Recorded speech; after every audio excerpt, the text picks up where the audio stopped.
तो दिल्ली आबकारी घोटाला या शराब घोटाला, आप जो भी कहें, जिसने देश की राजनीति में पिछले 2 सालों से तूफान मचा रखा था, आज राउज एवेन्यू कोर्ट के एक फैसले से पूरी तरह मामला पलट गया है।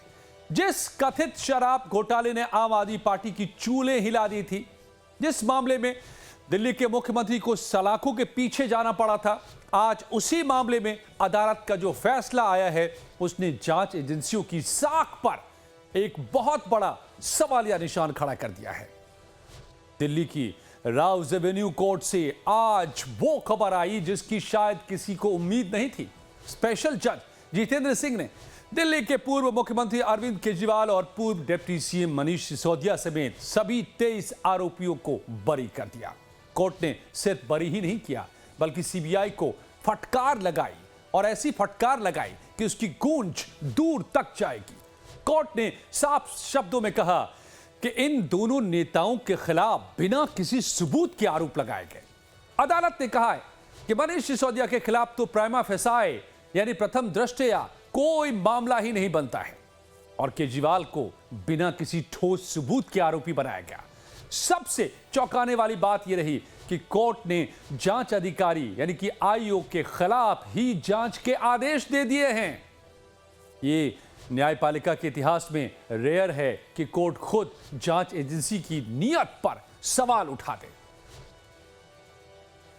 आज कोर्ट ने सभी आरोपी को, के कविता हो, अरुण पिल्लई हो, अरविंद केजरीवाल हो या मनीष सिसोदिया, जो भी आरोपी हैं, सभी एक्यूज को डिस्चार्ज कर दिया, क्योंकि कोई एविडेंस, कोई मटेरियल, कोई कुछ भी नहीं था। इन्वेस्टिगेशन ठीक तरीके से नहीं हुआ और सबको डिस्चार्ज कर दिया गया है। आईओ के खिलाफ भी कोर्ट ने बोला है ऐसा, honourable court has said that कि कोई भी वो इंक्वायरी के आदेश देंगे। जब तक ऑर्डर नहीं आता, एक बार ऑर्डर आ जाएगा तो पता चलेगा किस तरह का इंक्वायरी का आदेश हुआ। ईडी में मामले जांच चल रही है, उसका क्या इंपैक्ट पड़ सकता है? एक बार शेड्यूल ऑफेंस खत्म हो गया तो जो आज खत्म हो गया है, तो ईडी के केस आगे नहीं चल सकते हैं, यही कानून है। और जैसे ही कोर्ट का यह ऐतिहासिक फैसला आया, आम आदमी पार्टी के दफ्तर में होली और दिवाली एक साथ मनती दिखी। यहां पर मौजूद हमारे संवाददाता ने जो बताया कि कार्यकर्ताओं का जोश किस तरह से साथ में आसमान पर दिखा, ये आप तस्वीरों के जरिए देख सकते हैं। और इसका मौका भी था, जश्न का मौका भी था, क्योंकि जिस पार्टी के मुख्यमंत्री को बतौर मुख्यमंत्री रहते हुए और डिप्टी सीएम को सलाखों के पीछे रहना पड़ा हो, आज अगर वो बरी कर दिए जाते हो, कोर्ट अगर कहती हो कि कोई आधार ही नहीं था इन आरोपों का, तो फिर इससे बड़ा जश्न का मौका हो क्या सकता है। कार्यकर्ताओं में खुशी की लहर, लेकिन जश्न के बीच अरविंद केजरीवाल भावुक हुए और कहा कि मेरी एकमात्र कमाई मेरी ईमानदारी रही है, लेकिन उसी पर दाग लगाने की कोशिश की गई जो आज नाकाम साबित हुई।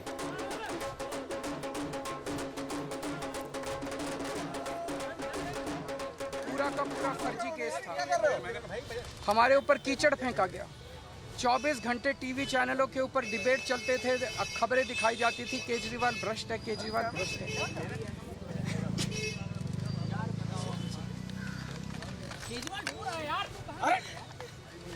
इन्होंने झूठा केस लगाया और आज ये साबित हो गया। कोर्ट ने कहा है कि केजरीवाल कट्टर ईमानदार है, मनीष सिसोदिया कट्टर ईमानदार है, आम आदमी पार्टी कट्टर ईमानदार है। और केजरीवाल ने सोशल मीडिया पर भी लिखा कि आखिर में अधर्म और अन्याय हारता है और सच जीतता है, सत्यमेव जयते। ये केवल एक ट्वीट नहीं, बल्कि सत्ता पक्ष के खिलाफ उनका सबसे बड़ा राजनीतिक हथियार बन चुका है। बाद में अपने प्रेस कॉन्फ्रेंस में अरविंद केजरीवाल ने सीधे पीएम और गृह मंत्री पर भी निशाना साधा।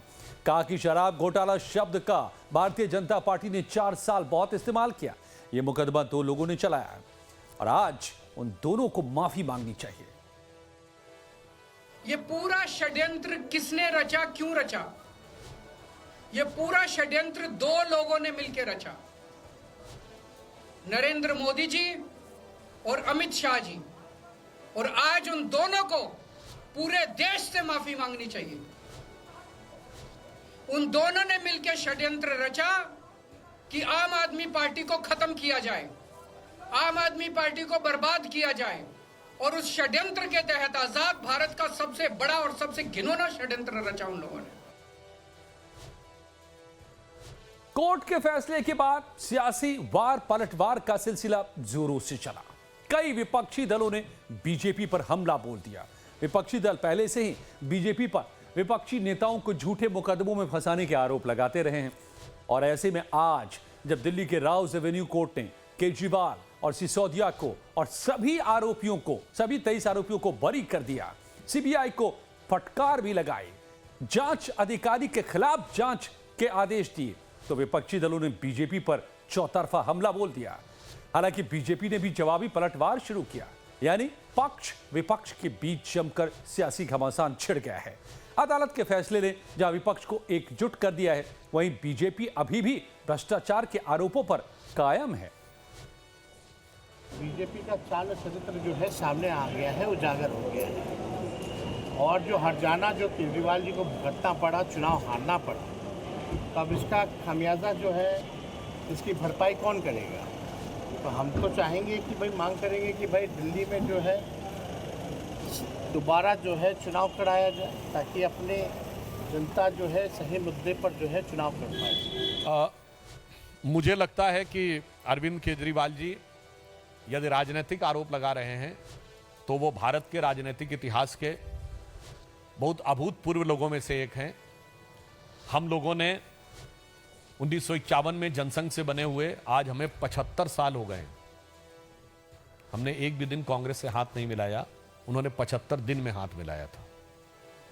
फिर वो छोड़िए, वो बच्चों की कसम खाएंगे और करोड़ों के शीश महल में रह के रेनॉल्ट का पेन लगाएंगे और ऐसा लगेगा हंडिया के अंदर से निकाल के शर्ट पहने हुए हैं और उसके बाद 3-3 करोड़ के पर्दे रहेंगे घर में। लेकिन दिलचस्प बात यह भी है कि जहां विपक्ष एकजुट दिख रहा है, वहीं कांग्रेस के भीतर एक अलग तरह की बेचैनी नजर आई है। समाजवादी पार्टी से लेकर एआईएमआईएम तक बीजेपी पर हमलावर दिखी, तो तेजस्वी यादव ने इसे केजरीवाल नहीं बल्कि राहुल गांधी और लालू यादव तक के खिलाफ बड़ी साजिश करार दिया। लेकिन कांग्रेस प्रवक्ता पवन खेड़ा के बयान ने सियासी गलियारों में नई चर्चा छेड़ दी। कांग्रेस को अंदेशा है कि केजरीवाल की यह बेदाग छवि कहीं उनके वोट बैंक में फिर से न सेंध लगा दे। हम हमेशा कहते हैं कि एजेंसीज को भारतीय जनता पार्टी अपना एक काडर बनाकर चल रही है। पंजाब और गुजरात में चुनाव आ रहे हैं तो अरविंद केजरीवाल को फिर से नहला धुलाकर साफ करके वॉशिंग मशीन से निकालकर पेश किया जा रहा है, क्योंकि असली मकसद भाजपा का यही है, कांग्रेस मुक्त भारत। तो इस सियासी तूतू मैमे के बीच, कानून और सियासत की बहस के बीच एक गंभीर मुद्दा भी सामने आया, जिसे एआईएमआईएम के असीम वकार ने उठाया। उन्होंने संजय सिंह और पूरे विपक्ष से संसद में क्रिमिनल अकाउंटेबिलिटी लॉ बनाने की मांग की है।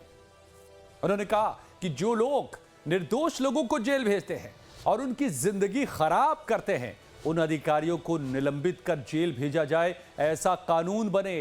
यही नहीं, असीम वकार ने शंकराचार्य अभिमुक्तेश्वरानंद के खिलाफ हो रही साजिशों का भी जिक्र कर दिया। कहा कि आखिर में वो भी बेइज्जत बरी होंगे। कि जिसको भारत में, भारत की सरकार ने, भारत के गृह मंत्रालय ने हिंदुस्तान का सबसे बड़ा भ्रष्टाचारी और बेईमान बताकर जेल में भेजा था, उसके खिलाफ भारत सरकार की दिल्ली पुलिस एक भी सबूत पेश नहीं कर पाई। मैंने कुछ दिन पहले एक मांग की थी कि क्रिमिनल अकाउंटेबिलिटी लॉ का मांग की थी कि भारत सरकार एक ऐसा कानून बनाए जिसमें उन अधिकारियों के खिलाफ ये अपराध तय हो कि जो लोग ईमानदार लोगों को, बेगुनाह और निर्दोष लोगों को कॉन्स्पिरेसी के तहत फंसाकर जेल भेजते हैं, उनका कैरियर खत्म करते हैं, ऐसे अधिकारियों की जवाबदेही तय होना चाहिए। तो स्वामी अभिमुक्तेश्वरानंद बाइज्जत बरी होंगे या नहीं, ये तो नहीं पता, लेकिन इस सियासी घमासान के बीच बीजेपी पीछे हटने को तैयार नहीं है। दिल्ली बीजेपी अध्यक्ष वीरेंद्र सचदेवा, केंद्रीय मंत्री एसपी सिंह बघेल से लेकर दिल्ली बीजेपी के पूर्व अध्यक्ष तक ने मोर्चा संभाला और दिल्ली के मुख्यमंत्री भी अब सामने आ चुके हैं। बघेल ने तर्क दिया कि कानूनी तकनीकी के आधार पर बरी होना एक बात है, लेकिन दिल्ली की जनता ने जो सजा दी वो सबसे बड़ी सजा है। जबकि सबसे बड़ा सवाल समाजवादी पार्टी ने उठा दिया। कहा कि केजरीवाल सिसोदिया बरी तो हो गए, पर क्या सरकार वापस उनकी आ सकेगी? अरविंद केजरीवाल ने जेल जाने से पहले इस्तीफा दिया था, आतिशी मुख्यमंत्री बनी और फिर चुनाव हुई और सत्ता हाथ से चली गई। कानूनी जीत तो मिल गई, लेकिन वो राजनीतिक वक्त और साख का नुकसान हुआ, उसकी भरपाई कैसे होगी? समाजवादी पार्टी का यह सवाल है। लेकिन बीजेपी अभी भी इसी लाइन पर कायम है कि एक्साइज पॉलिसी में कमीशन का खेल हुआ है और सीबीआई अब हाई कोर्ट में इस फैसले को चुनौती देने की तैयारी कर रही है। आम आदमी पार्टी के नेताओं के ऊपर भ्रष्टाचार के आरोप आए और पुख्ता सबूत के साथ आए, तब ये बात हमेशा आती रही कि ये लोग साक्ष्य मिटाने में बड़े माहिर हैं और ये साक्ष्य मिटाने की पूरी कोशिश करेंगे। इसके बावजूद उनको जो करना था वो करते रहे। आज एक निचली अदालत से जो भी आया है, कानून का तो जवाब, कानून तो कोर्ट में ही बात करेगा, लेकिन हम आपको कुछ बात जरूर बताना चाहते हैं। हम थोड़ा हैरान भी हैं, लेकिन हमें पूरा विश्वास है कि झूठ हारेगा और दोषी को सजा मिलेगी। तो जाहिर है ये मुद्दा अभी खत्म नहीं हुआ है। सीबीआई हाई कोर्ट का भी रुख करने वाली है, लेकिन राउज एवेन्यू कोर्ट का यह फैसला आने वाले चुनावों में एक बड़ा मुद्दा बनेगा। ईमानदारी की जिस पिच पर केजरीवाल खेलते थे, आज कोर्ट ने उन्हें उस पिच पर फिर से खड़ा कर दिया है। अब देखना होगा कि सीबीआई जब हाई कोर्ट जाएगी तो वो क्या नए सबूत पेश कर पाएगी या फिर ये एक पूरा केस इन्वेस्टिगेशन की नाकामी की मिसाल बनकर रह जाएगा। सुनिए दिल्ली की मुख्यमंत्री रेखा गुप्ता क्या तर्क दे रहे हैं। लेकिन कभी केजरीवाल के आदर्श रहे दिग्गज समाजसेवी अन्ना हजारे ने कहा कि कोर्ट का फैसला सबको मानना चाहिए। न्याय व्यवस्था के आधार पर हमें चलना ही पड़ेगा।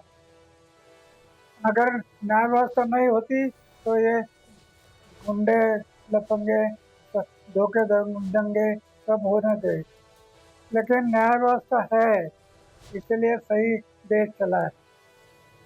इसलिए मैंने पहले अरविंद केजरीवाल के बारे में जो कुछ कहा होगा, लेकिन न्याय व्यवस्था का निर्णय नहीं था। अभी न्याय व्यवस्था ने निर्णय दे दिया कि उनका कोई दोष नहीं है, तो मानना पड़ेगा।